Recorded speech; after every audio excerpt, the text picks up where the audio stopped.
नमस्कार दोस्तों, प्रस्तुत है कहानी मन की व्यथा का दूसरा भाग। इस कहानी के पहले भाग का लिंक इस वीडियो के डिस्क्रिप्शन बॉक्स में मिल जाएगा। तो आइए शुरू करते हैं कहानी मन की व्यथा।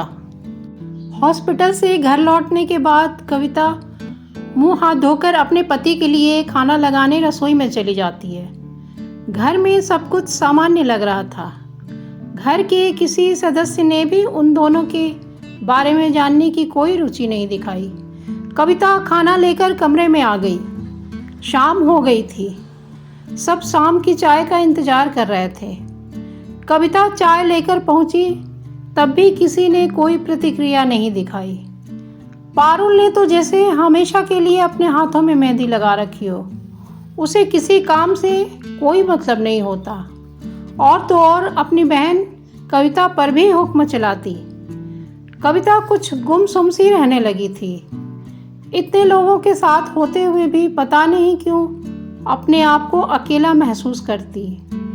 आज उसे अपने मायके की बहुत याद आ रही थी। पति और सास की तरफ से स्वीकृति मिल जाने पर कविता एक हफ्ते के लिए माँ के पास चली गई। मायके पहुंचकर कविता खुश तो थी, पर अंदर से उदासी छाई हुई थी।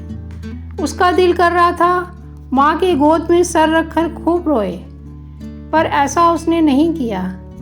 ऐसा करती तो शायद उसकी माँ उसको लेकर परेशान हो जाती, और वो अपनी माँ को दुखित नहीं देखना चाहती थी। सब कुछ ठीक है ना? पूछने पर यही कहती, हाँ माँ, मैं बिल्कुल ठीक हूँ। वैसे इस बार उनको पहली वाली कविता नज़र नहीं आ रही थी। उन्होंने पूछने की भी कोशिश की, पर कविता यही कहती कि मैं ठीक हूँ। एक हफ्ता कैसे बीत गया पता ही नहीं चला। कविता अपने अंदर एक बहुत बड़ा बोझ लेकर जी रही थी। अब वो बोझ उससे उठाया नहीं जा रहा था। कविता मन ही मन में सोचती है, तो क्या मैं सबको बता दूँ? नहीं, मैं किसी के आत्मसम्मान को ठेस नहीं पहुंचा सकती। कविता के कानों में तो वो वाक्य गूंज रही थी।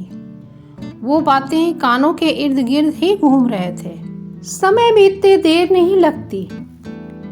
कविता के देवर की शादी को 6 महीने हो गए थे। अभी तक तो देवरानी जी की आवभगत होती ही थी, लेकिन अब तो शायद पलकों पर बिठा के रखेंगे ससुराल वाले। इतनी जल्दी खुशखबरी जो दी थी उसने। पारुल माँ बनने वाली थी। बात मोहल्ले तक पहुंच गई। एक दिन कविता की सास की सहेली उसके घर आई। दोनों में बातचीत हो रही थी। सास की सहेली, अरे सावित्री, बधाई हो। सुना है छोटी बहू पेट से है। बड़ी खुशी हुई सुनकर। अच्छा ये बताओ, बड़ी बहू में कुछ कमी तो नहीं है? शादी को तो 3 साल हो गए, अभी तक उसकी गोद सुनी है।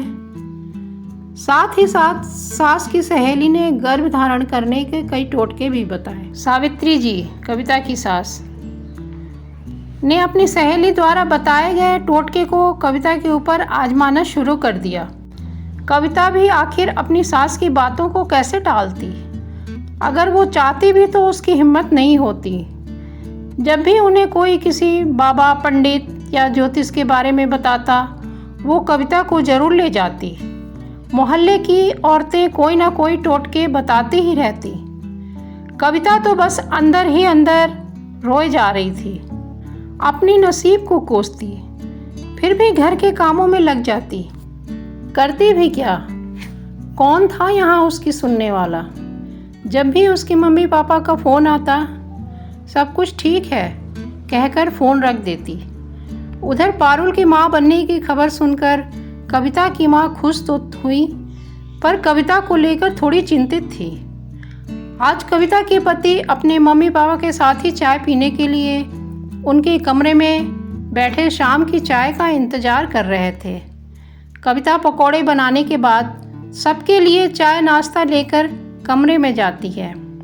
कमरे के दरवाजे पर पहुंची ही थी कि उसके कदम वहीं रुक गए, और जो उसने अपने कानों से सुना उसे सुनकर तो वह स्तब्ध रह गई। उसे अपने कानों पर भरोसा नहीं हो रहा था। उसके पति राजेश अपने माता पिता से कह रहे थे, मम्मी, कविता को मेरे बारे में सब पता चल गया है कि मैं कभी पिता नहीं बन सकता। तभी घोर आश्चर्यचकित होते हुए सासू माँ, क्या? तो उसे पता चल गया है, लेकिन उसने तो हमें ऐसा कुछ जाहिर नहीं होने दिया। हाँ माँ, उसने ऐसा इसलिए किया जिससे हमारे आत्मसम्मान को ठेस ना पहुँचे। पर उसे ये नहीं मालूम कि ये बात हम सबको पहले से ही पता है और हमने उससे ये सच्चाई छुपाई। इतना सुनने के बाद बड़ी मुश्किल से उसने अपने आप को संभाला और अंदर चाय नाश्ता देने के बाद वापस आ गई और सोचने लगी, तो क्या ये बात घर में सभी को पता थी?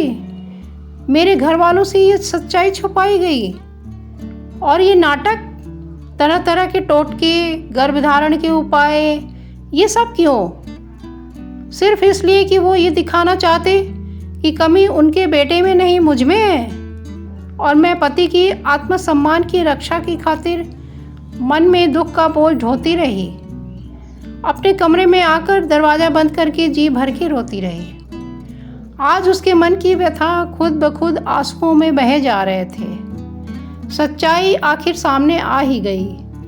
ये बात कविता के माता पिता तक पहुंचते देर नहीं लगी। कुछ दिनों बाद कविता के माता पिता ने कविता के सास ससुर के सामने प्रस्ताव रखा। इसकी तो पूरी जिंदगी पड़ी हुई है, हम कविता को अपने साथ ले जा रहे हैं, इसकी दूसरी शादी करवा देंगे। उनके इस प्रस्ताव को सुनकर कविता के सास ससुर चुप हो गए और ससुर ने सिर हिलाकर अपनी सहमति प्रदान कर दी। तभी कविता बोल पड़ी, माँ, मैं वापस नहीं जाऊँगी, अब यही मेरा घर है। अगर किसी को आपत्ति ना हो तो हम एक अनाथ बच्चा गोद ले लेंगे, जिससे उसे भी माँ बाप का प्यार मिल जाएगा और हमें भी संतान का सुख। बेटी की बात सुनकर दोनों खामोश हो गए और सास ससुर अपनी गलती स्वीकार करते हुए हाथ जोड़ने लगे।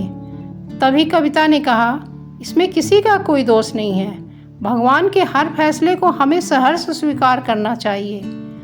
कविता के सास ससुर गर्व से मुस्कुरा पड़े।